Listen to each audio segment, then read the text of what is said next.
This photo is from the future. The thrift store smelled of dust and forgotten things. Shelves sagged under the weight of chipped teacups, faded novels, and mismatched shoes. Emily wandered the aisles, her fingers brushing against a velvet dress that might have been elegant once. She liked places like this, where every item held a ghost of a story. Today, though, she wasn't looking for anything specific. Just browsing. Killing time before the rain stopped. Her eyes caught on a small wooden box tucked beneath a pile of old magazines.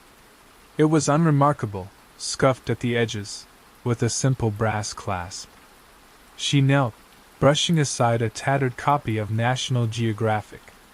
The box felt heavier than it looked. She popped the clasp, expecting costume jewelry or maybe a few tarnished coins. Instead, a single Polaroid lay inside, face up. A family smiled back at her. A man with a neat beard, a woman with a warm grin, and a little girl with pigtails, clutching a stuffed rabbit.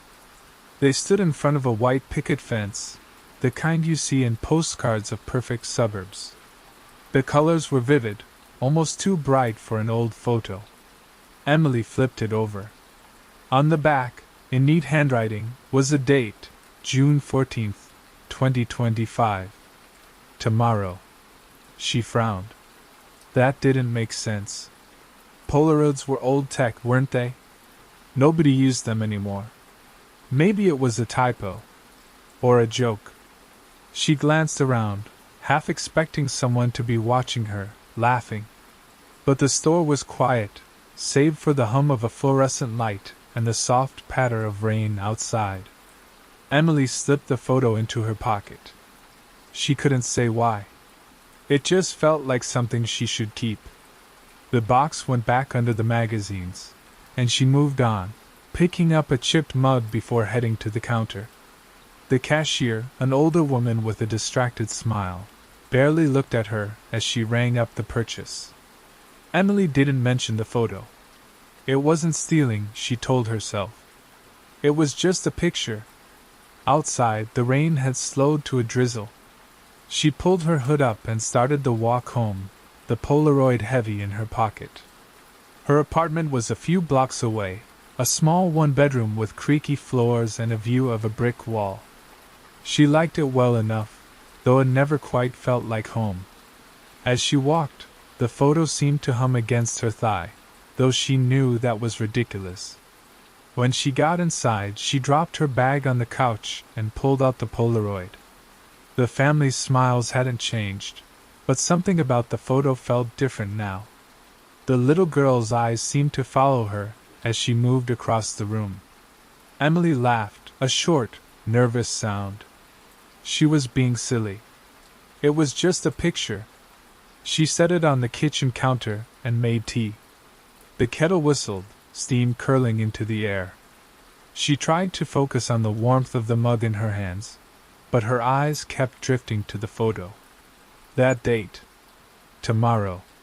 It nagged at her, like a splinter under her skin. She grabbed her phone and searched for the address written faintly on the back, below the date. 142 Maple Lane. A quick map check showed it was a real place, about 20 minutes away in a quiet neighborhood. Maybe she'd drive by tomorrow. Just to see. That night, Emily couldn't sleep. The photo sat on her nightstand, and every time she closed her eyes, she saw the family's faces. The man's neat beard. The woman's warm grin. The little girl's pigtails, bouncing as if she'd just been running. Emily rolled over, pulling the blanket tight. It was just a photo. She was making it into something it wasn't. But when she finally drifted off, she dreamed of a white picket fence. The family stood behind it, smiling, but their eyes were wrong. Too wide. Too bright. The little girl held out her stuffed rabbit, its button eyes glinting like they could see her. Emily woke with a start, her heart pounding. The clock read 3:17 a.m. The Polaroid was still there, glowing faintly in the dark. No. Not glowing. That was impossible. She flicked on the lamp, her hands shaking. The photo looked normal again. Just a family. Just a picture. She shoved it into a drawer and slammed it shut. Morning came slowly. Emily dragged herself out of bed, her head fuzzy from lack of sleep. She avoided the drawer as she got ready, but the address, 142 Maple Lane, stuck in her mind. She didn't want to go. She told herself she wouldn't. But by noon she was in her car, the Polaroid tucked into her purse. The neighborhood was as picturesque as the photos suggested. Tidy lawns, blooming flower beds, and white picket fences. She slowed as she approached the address. The house was there, just as she'd imagined. 2 stories, pale blue siding, a swing on the porch. But something felt off. The air was too still. No birds sang. No kids played in the yards. Emily parked across the street. She didn't get out. She just watched. The Polaroid sat in her lap, the family's smiles frozen in time. She glanced at the house, then back at the photo. The fence was the same. The windows were the same. But the house felt empty. Then she saw it. A shadow moved in the upstairs window. Quick, like a flicker of light. Her breath caught. She squinted, trying to make it out. Nothing. Just a curtain, maybe. Or her imagination. She should leave. She knew she should. But her hand reached for the door handle. Emily's fingers lingered on the car door handle. Her heart thudded, loud enough that she wondered if someone could hear it. The house at 142 Maple Lane stood silent, its pale blue siding catching the afternoon light. She glanced at the Polaroid in her lap. The family's smiles seemed to mock her hesitation. She didn't want to go inside. Not really. But the photo felt like a hook, tugging her forward. She stepped out of the car. The air was warm, but a chill ran down her arms. The street was too quiet, like the world was holding its breath. She crossed the road, her sneakers soft on the pavement. The white picket fence gleamed, freshly painted. She pushed the gate open, and it didn't creak. That surprised her. Old gates always creaked, didn't they? The porch steps were solid under her feet. She stood at the front door, a heavy wooden thing with a brass knocker shaped like a lion's head. She raised her hand to knock, then stopped. What was she doing? She didn't know these people. She didn't even know if anyone lived here. But the Polaroid's date, June 14th, 2025, burned in her mind. Today. She knocked. The sound echoed, too loud in the stillness. No one answered. She waited, counting her breaths. 1, 2, 3. Nothing. She tried the doorbell next, a faint chime ringing somewhere inside. Still nothing. Emily stepped back, glancing at the windows. The curtains were drawn, but she swore she saw that shadow again, flitting across the upstairs pane. Her stomach twisted. She should go. She should get back in her car and drive away. But her hand reached for the doorknob. It turned easily, unlocked. The door opened into a dim foyer. The air inside was cool, smelling faintly of lavender and something metallic. She hesitated, 1 foot over the threshold. "Hello?" she called. Her voice sounded small, swallowed by the house. No response. She stepped inside. The floorboards didn't creak, but they felt wrong under her feet, too smooth, like they'd been polished to a mirror shine. A staircase curved up to the second floor, its banister gleaming. To her left, a living room opened up, furnished with a plush sofa and a coffee table holding a single vase of wilting roses. Everything looked staged, like a model home waiting for buyers. Emily pulled the Polaroid from her purse. The family stood in front of the same fence she just passed. She turned it over, rereading the date and address. Her thumb brushed the handwritten ink, and it smudged slightly. Fresh ink. Her breath hitched. That wasn't possible. She moved deeper into the house, her steps slow. The living room led to a kitchen, all stainless steel and white cabinets. A bowl of apples sat on the counter, but one was rotting, its skin puckered and black. She backed away, her eyes darting to the windows. The curtains were closed here too, letting in only slivers of light. Upstairs, she told herself. That's where the shadow was. She didn't want to go, but her feet carried her to the staircase.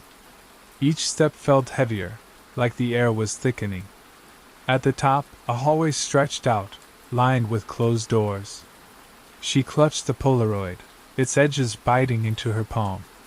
The first door opened to a child's room. A bed with a pink quilt, a shelf of stuffed animals, a small desk with crayons scattered across it. The stuffed rabbit from the photos sat on the pillow, its button eyes staring. Emily's chest tightened. She backed out, closing the door softly. The next room was a study. Bookshelves lined the walls, filled with leather-bound volumes. A desk held a single pen, perfectly centered. No dust. No clutter. It was too perfect, like the house was waiting for someone to step into its story. The last door was heavier than the others. It opened to a master bedroom, the bed unmade, sheets tangled. A dresser stood against one wall, a mirror above it. Emily caught her reflection and froze. Her face looked wrong, pale, her eyes too wide. She blinked, and the reflection blinked back, but it felt delayed, like it was watching her. She turned away, her heart racing. The Polaroid slipped from her hand, fluttering to the floor. She bent to pick it up, and when she straightened, the room was different. The bed was made. The sheets were smooth. The air felt colder. Footsteps sounded downstairs.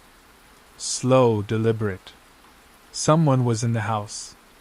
Emily pressed herself against the wall, her breath shallow. The footsteps stopped, then started again, closer now. She gripped the Polaroid, its edges crumpling. She didn't know why she was so scared. It could be anyone. A neighbor. A realtor. But her body screamed at her to hide. The footsteps reached the stairs. The footsteps climbed the stairs, each one a dull thud that matched Emily's heartbeat. She pressed herself flatter against the bedroom wall, the Polaroid clenched in her fist. The air felt heavy, like it was pushing against her chest. She wanted to run, but her legs wouldn't move. The footsteps stopped at the top of the stairs. Silence followed, thick and suffocating. She held her breath. Maybe they'd leave. Maybe they hadn't seen her car outside. Her mind raced, piecing together excuses for why she was here. She found the door open. She was lost. She was looking for a friend. None of them sounded convincing, even to her. A floorboard creaked in the hallway. Closer now. Emily's eyes darted to the door, still ajar. She could see a sliver of the hallway through the gap, but it was empty. No shadow, no movement. Just the faint smell of lavender and that strange metallic tang. She slid down the wall, crouching behind the dresser. The mirror above it caught the room's dim light, reflecting the bed, the window, the closed curtains. She didn't look at her reflection again. She couldn't shake the feeling it wasn't hers. The Polaroid was warm in her hand. Too warm. She glanced at it, half expecting the family's faces to have changed. They hadn't. The man's neat beard, the woman's warm grin, the little girl's pigtails. They were the same. But their eyes seemed sharper now, like they were staring through the photo, right at her. Another creak. This one was outside the door. Emily bit her lip, tasting salt. She didn't know what to do. Hide under the bed? In the closet? Both felt like traps. She stayed where she was, her back pressed against the wall, the dresser shielding her. The door moved. Just a fraction, but enough to make her stomach drop. It opened slowly, the hinges silent. A shadow stretched across the floor, long and thin, like it didn't belong to a person. Emily's breath caught in her throat. She wanted to scream, but her voice was gone, stolen by the fear clawing at her chest. The shadow paused. Then it retreated, the door easing back to its original position. The footsteps moved away, down the hall, fainter now.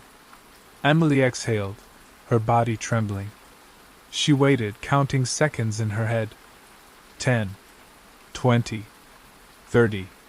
No more sounds. She stood, her legs shaky. The Polaroid was still in her hand, crumpled now. She smoothed it out, her fingers brushing the date on the back.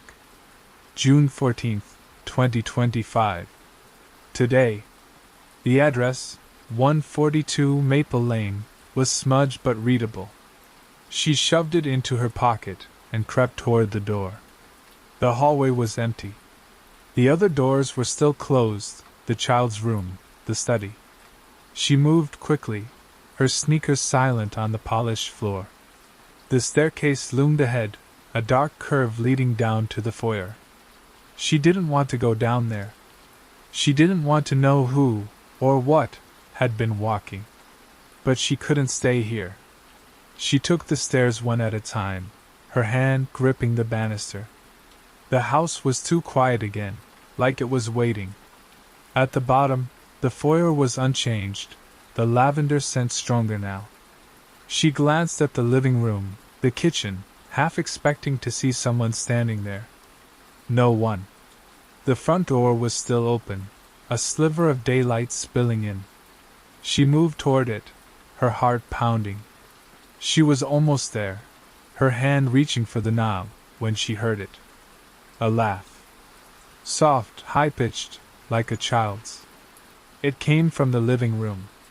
Emily froze. The laugh came again, louder this time, followed by a whisper she couldn't make out. She turned, her eyes scanning the room.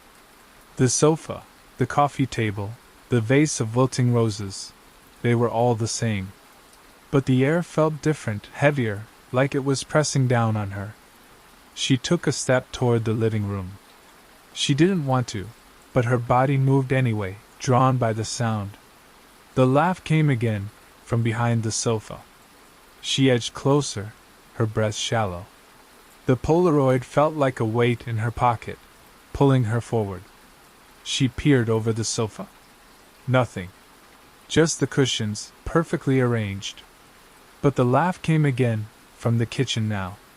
She spun around, her heart in her throat. The kitchen was empty, the bowl of apples still on the counter, the rotting one blacker than before. The whisper came again, clearer this time. Find us. Emily backed away, her shoulder hitting the wall. The voice was small, like the little girl's in the photo. She fumbled for the Polaroid, pulling it out. The family's faces hadn't changed, but the background was different. The picket fence was gone. They stood in a room now, this room, the living room of 142 Maple Lane. The front door slammed shut.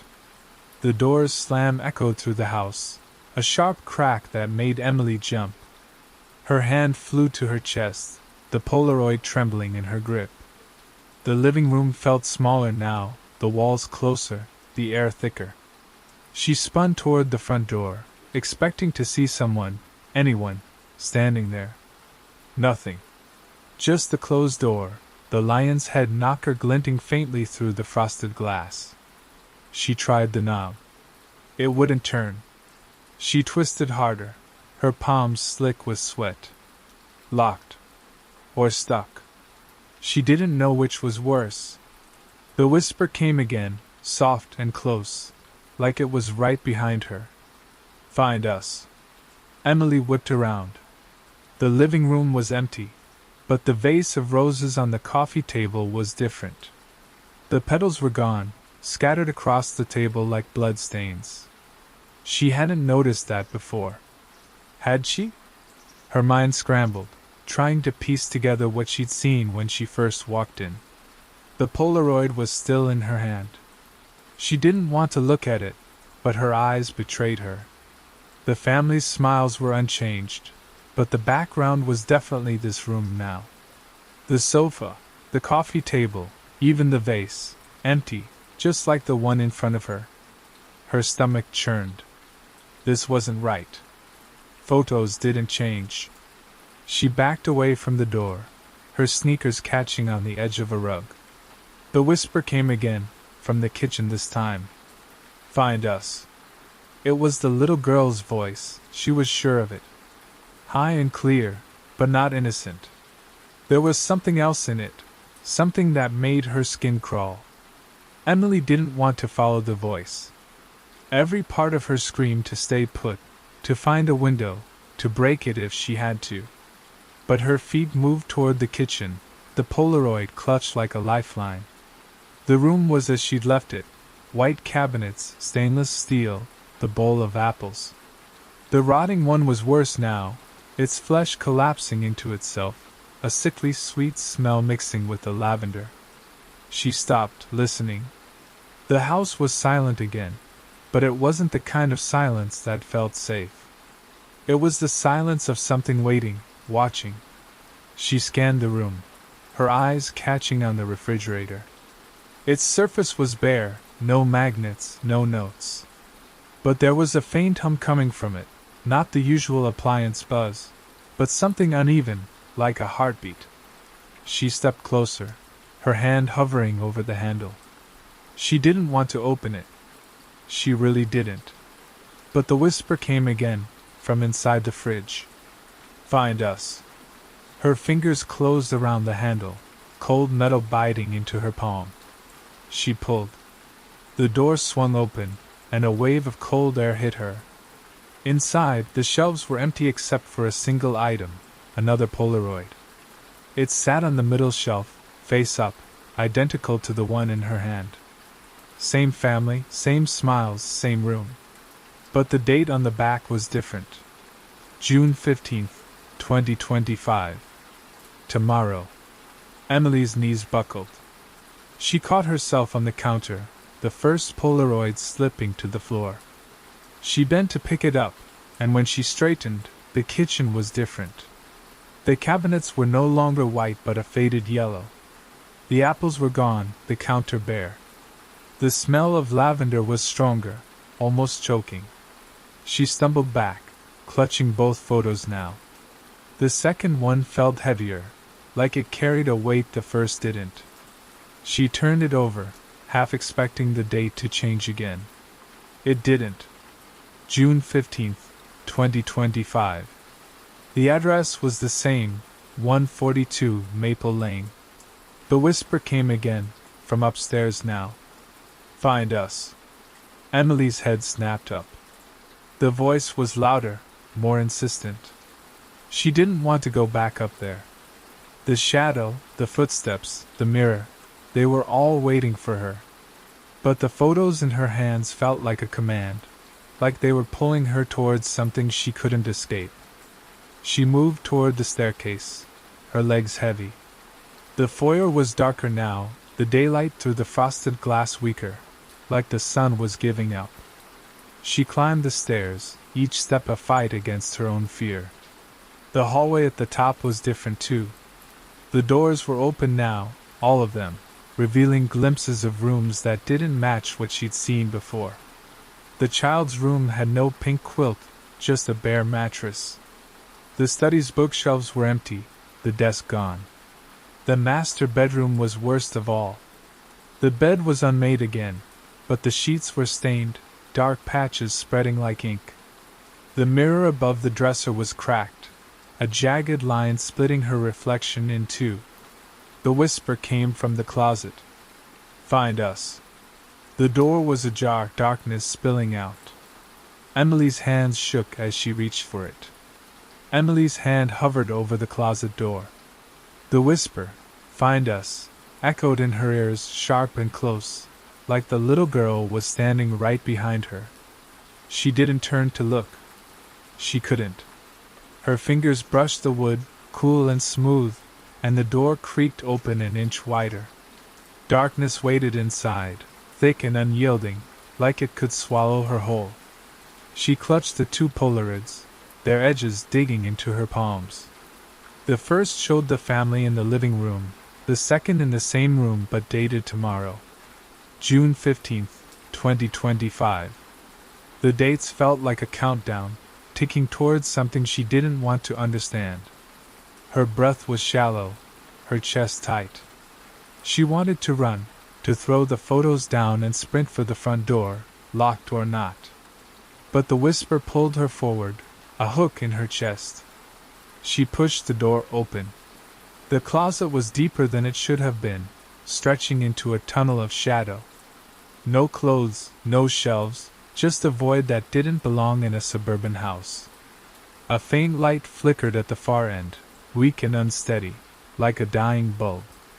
The whisper came again, softer now, from inside. "Find us." Emily stepped forward, her sneakers silent on the floor. The air grew colder, the lavender scent fading, replaced by something damp and earthy, like wet soil. The walls of the closet, if they were walls, felt too close, brushing her shoulders as she moved. She held the Polaroids up, using their faint glow to guide her. They weren't glowing, not really, but they seemed to catch the light in a way that made no sense. The tunnel opened into a room.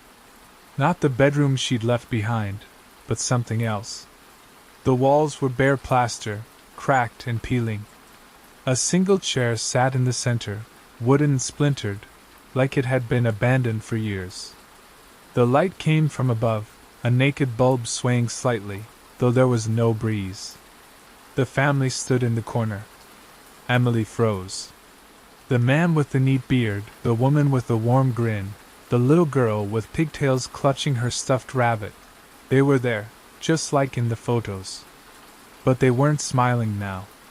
Their faces were blank, their eyes too large, too dark, like they were looking through her.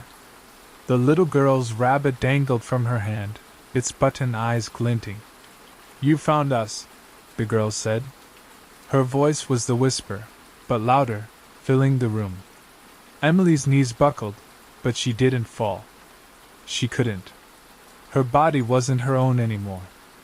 "Who are you?" Emily's voice cracked, barely audible. The woman tilted her head, her grin returning but wrong, stretched too wide. "You brought us here," she said. The man nodded, his beard twitching like it was alive. The girl stepped forward, her pigtails swaying.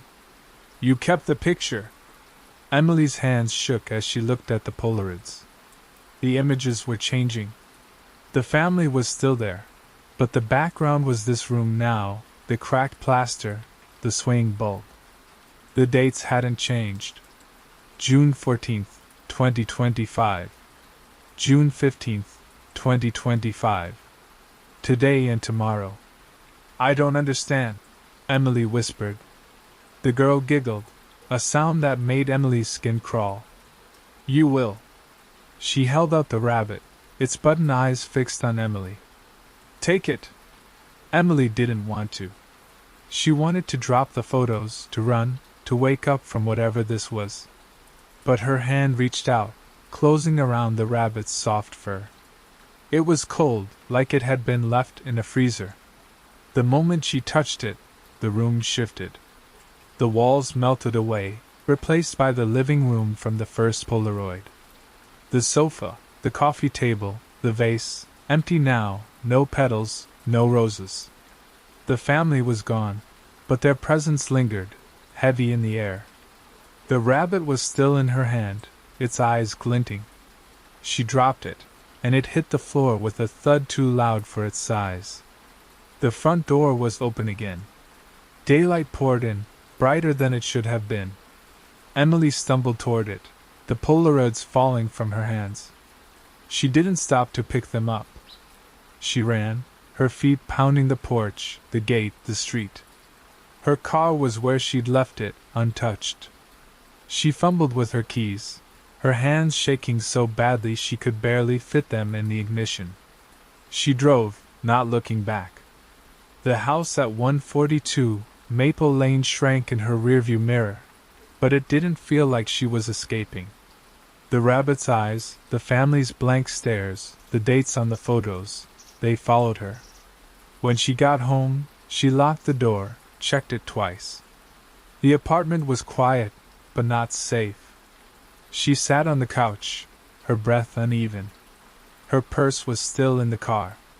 The Polaroids were gone, left behind. But on her kitchen counter, a new Polaroid waited. The family smiled, standing in her apartment. The date on the back, June 15th, 2025. Tomorrow. The knocking that never stopped. The house on Maple Street was quiet, save for the faint hum of the refrigerator in the kitchen. It was an old place, with creaky floors and walls that seemed to sigh when the wind blew too hard. Emma had moved in 3 weeks ago, chasing a fresh start after a messy divorce. The neighborhood was unremarkable, a sleepy grid of modest homes and neatly trimmed lawns. But the old lady next door, Mrs. Harrow, was peculiar. Every night, at the stroke of midnight, she knocked. 3 sharp raps on her own front door, loud enough to carry across the narrow strip of grass between their houses. Emma noticed it on her first night, lying in bed, the sound cutting through the silence like a blade.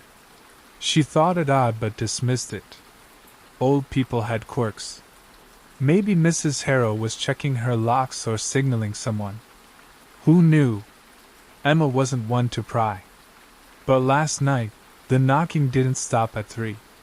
It went on, relentless, insistent, a rhythm that grew louder, faster, until it felt like the whole house vibrated with it. Emma sat up in bed, heart thudding, staring at the ceiling as if it might explain the sound. She waited for it to stop. It didn't. By 1 a.m., she was at her window, peering through the blinds. Mrs. Harrow's porch light was off, her house swallowed by darkness. Yet the knocking continued, a hollow, wooden echo that seemed to come from everywhere and nowhere. Emma pulled her robe tight and crept downstairs. The air felt thick, like the house was holding its breath. She stood at her front door, hand hovering over the knob. Should she check? What if Mrs. Harrow was hurt? Or confused? She was old, 80, maybe 90, with a face like crumpled paper and eyes that seemed to look right through you. Emma had only spoken to her once, a brief exchange about the weather. Mrs. Harrow's voice had been soft, almost a whisper, but her gaze was sharp, like she knew something Emma didn't. The knocking stopped. Silence rushed in, heavy and oppressive. Emma's hand froze on the doorknob. She waited, ears straining. Nothing. Just the faint tick of the clock in the living room. She exhaled, telling herself it was nothing. Old houses, old neighbors, old habits. She turned back toward the stairs. Then it came again. 3 knocks. Slow. Deliberate. But this time, they weren't coming from Mrs. Harrow's door. They were coming from Emma's. Her breath caught. She spun around, staring at the door. The sound was unmistakable, wooden, heavy, like someone was standing right there on her porch. She took a step back, her bare feet cold against the floor. Who would knock at this hour? Mrs. Harrow? No, she'd seen the old lady's house dark and still. A prank? A mistake? Her mind raced for explanations, but none felt right. She inched toward the peephole, her pulse loud in her ears. The porch was empty. No shadow, no movement, just the faint glow of the streetlight across the road. She stood there, frozen, waiting for another knock. It didn't come. The silence was worse, somehow. It pressed against her, thick and unnatural, like the world was waiting for her to move. Emma backed away, her eyes locked on the door. She didn't sleep that night. She sat on the couch, a blanket pulled tight around her, listening for any sound. The house stayed quiet, but it didn't feel empty. It felt watched. Morning came slowly, gray light creeping through the curtains. Emma's eyes burned from exhaustion, but she couldn't stay still. She needed answers. She pulled on a sweater and stepped outside, the air crisp and damp. Mrs. Harrow's house looked the same as always: faded blue siding, overgrown rose bushes, curtains drawn tight. Emma hesitated, then walked up the path to the front door. She knocked, softly at first, then harder. No answer. She tried the doorbell. It didn't work. "Mrs. Harrow?" she called, her voice small in the morning quiet. Nothing. She glanced at the windows, half expecting to see those sharp eyes staring back. The curtains didn't move. Emma returned home uneasy. She busied herself with coffee, emails, anything to keep her mind off the night before. But the memory of those knocks lingered, like a splinter she couldn't pull out. She told herself it was nothing. A neighbor's prank, maybe, or her imagination running wild. New houses did that to people, didn't they? Made you hear things? By evening, she was almost convinced. She cooked dinner, watched a show, tried to laugh it off. But as midnight approached, her stomach twisted. She turned off the TV, the silence swallowing the room. She sat on the couch, staring at the clock. 11:59.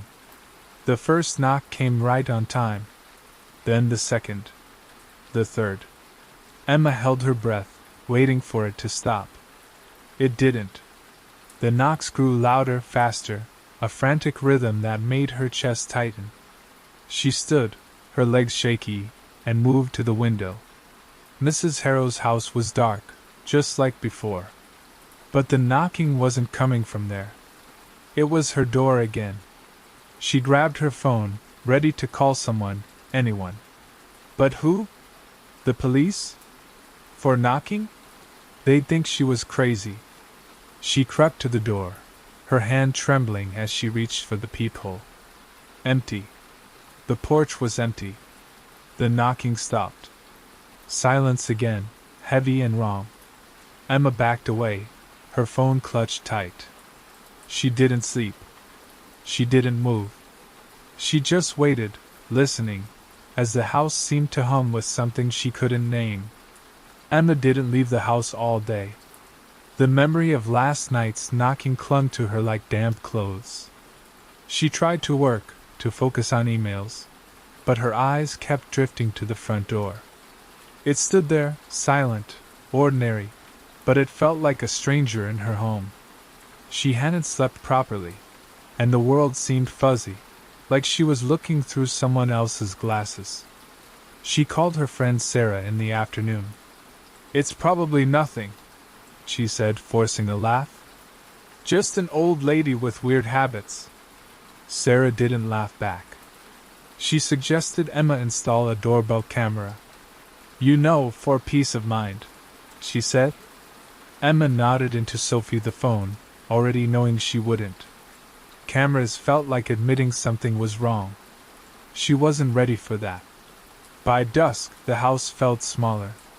Shadows stretched across the walls, and every creak made Emma flinch.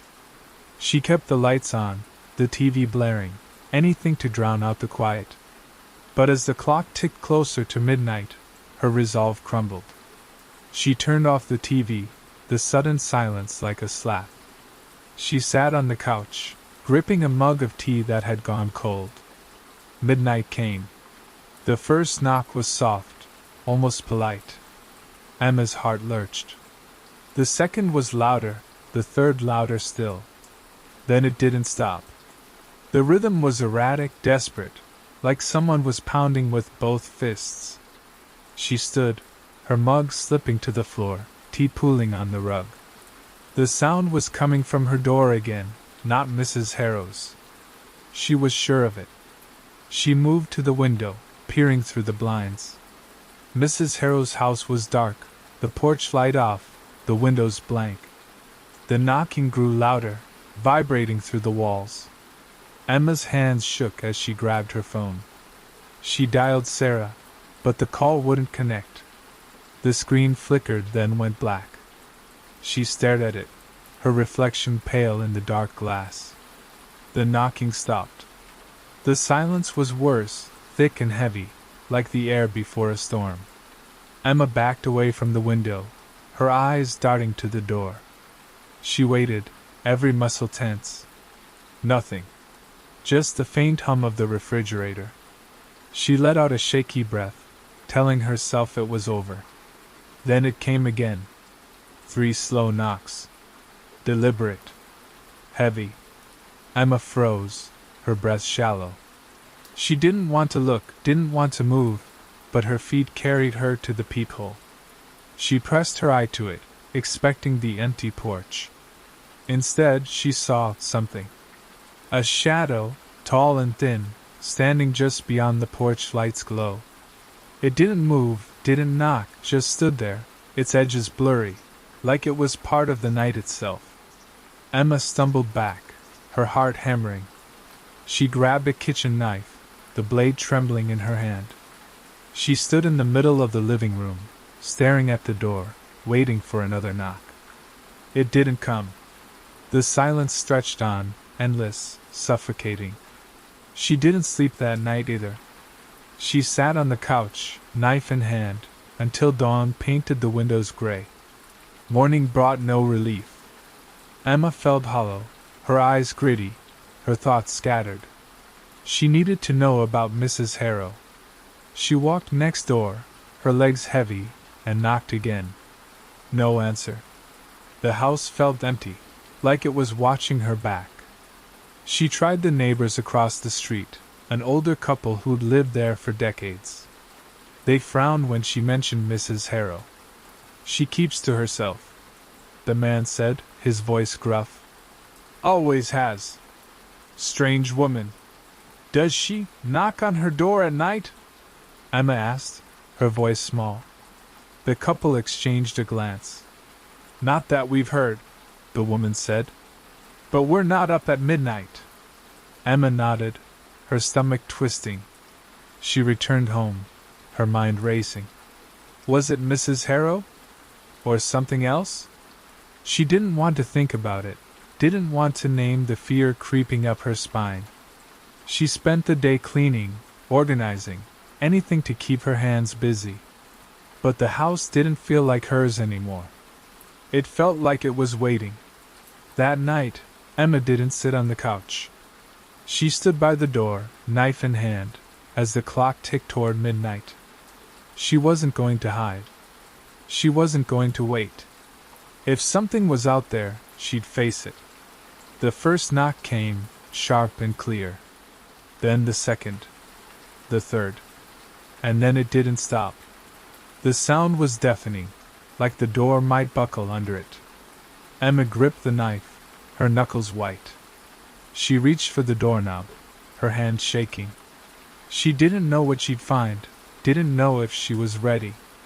But she couldn't live like this, trapped in her own home, afraid of the dark. She took a deep breath, steadied herself, and opened the door. The door swung open, and cold air rushed in, sharp against Emma's skin. The porch was empty. No shadow, no figure, just the faint glow of the streetlight and the rustle of leaves skittering across the ground. The knocking had stopped the moment she turned the knob, leaving only silence, heavy and wrong. She stood there, knife in hand, her breath fogging in the night air. Nothing moved. Nothing made a sound. But the quiet wasn't peaceful. It was alive, watching her. Emma stepped onto the porch, her bare feet cold against the wood.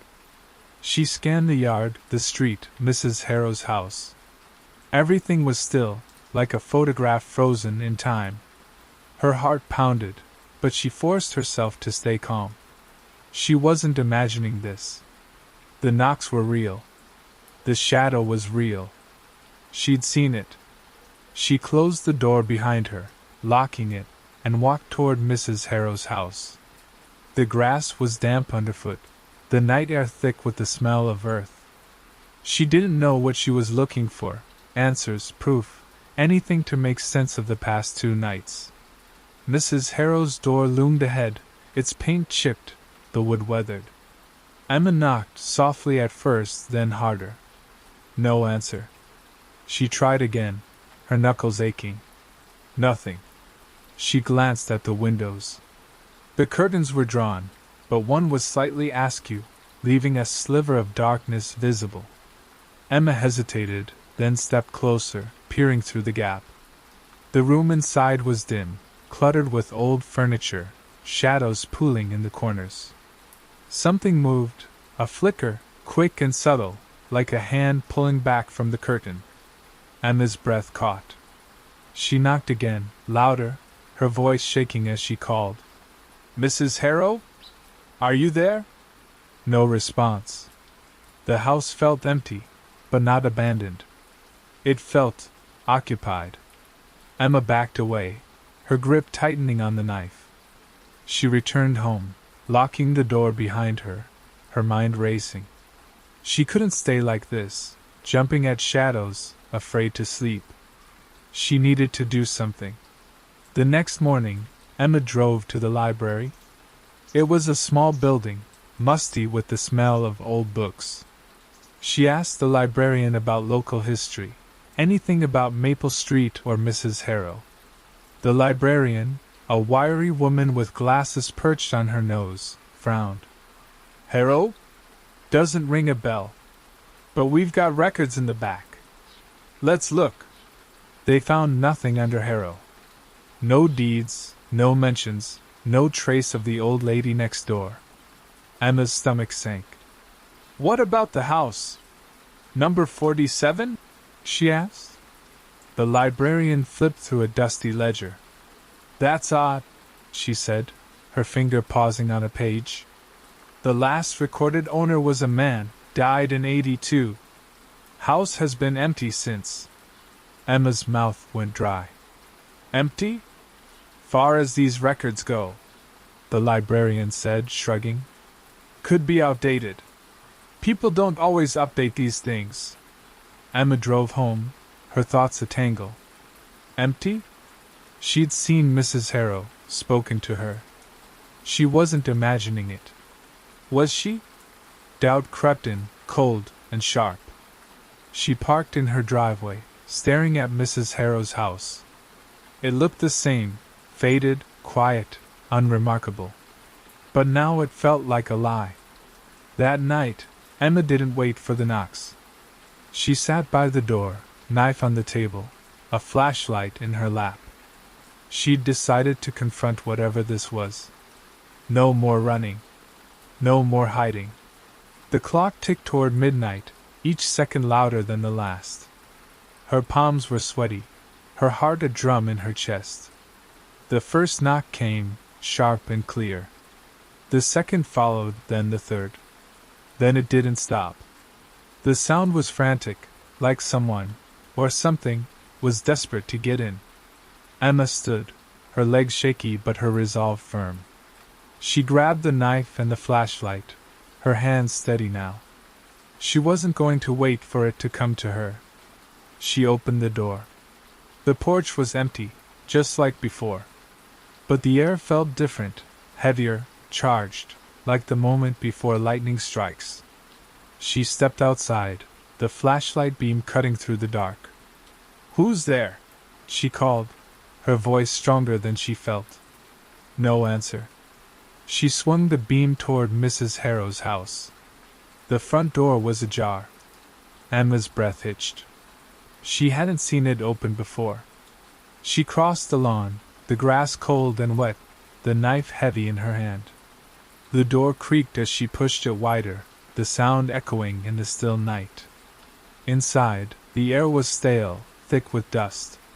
The flashlight beam danced across the room. Old furniture, faded wallpaper, a staircase leading up into darkness. "Mrs. Harrow?" Emma's voice was a whisper now. The house didn't answer. But something moved upstairs, a soft thump, like a footstep. Emma's heart stopped. She gripped the knife tighter, her flashlight shaking, and took a step toward the stairs. Emma's flashlight beam trembled as it climbed the stairs. Each step creaked under her weight, the sound sharp in the silent house. The air was heavy, thick with the smell of dust and something else, something sour, like old milk left too long. She gripped the knife, her knuckles white, and forced herself to keep moving.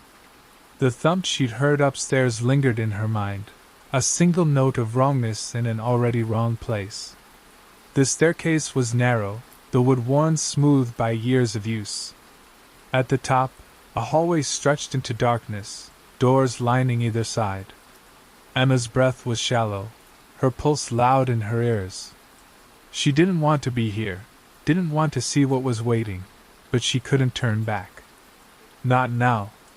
The knocking, the shadow, the open door, it was all leading her here. She moved slowly, the flashlight sweeping across faded wallpaper and cracked plaster. The first door was closed, its handle tarnished. She hesitated, then pushed it open. The room was empty, just a bare mattress and a broken chair. Dust motes danced in the beam of her light, but nothing else moved. She backed out, her heart still racing. The next door was ajar. Emma paused, listening. No sound, no thump, just the oppressive quiet of the house. She nudged the door open with her foot. Inside was a small bedroom, a dresser covered in faded photographs, their edges curled. She stepped closer, the floor groaning under her. The photos showed people, old-fashioned clothes, stern faces, none she recognized. But one caught her eye, a woman, young, with sharp eyes and a faint smile. Something about her felt familiar, like a memory Emma couldn't place. Another thump. Louder this time, from the end of the hall. Emma spun, her flashlight beam jerking across the walls. The sound was deliberate, like someone wanted her to hear it. She took a step toward it, then another, her mouth dry. The last door was closed, but the air around it felt different, colder, heavier, like it was pushing back against her. She reached for the handle, her hand shaking. The metal was ice-cold, biting her skin. She turned it, the door creaking open slowly. The room beyond was dark, the flashlight barely piercing the shadows. Something was in there, she could feel it. A presence, heavy and watchful, like the house itself was staring at her. "Mrs. Harrow?" Emma's voice cracked. No answer. She stepped inside, the floor cold under her feet. The room was small, cluttered with old furniture, a bed, a wardrobe, a mirror clouded with age. The air was thick, hard to breathe. Her flashlight swept the corners, finding nothing but shadows. Then the beam caught the mirror, and she froze. Her reflection stared back, but it wasn't right. Her face was pale, her eyes too wide, but there was something else, something behind her.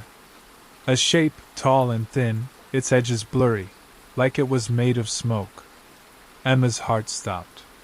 She spun around, the knife raised, but the room was empty. Just her, the furniture, the mirror. She turned back to the mirror. The shape was gone. Her reflection was normal now, but her hands wouldn't stop shaking.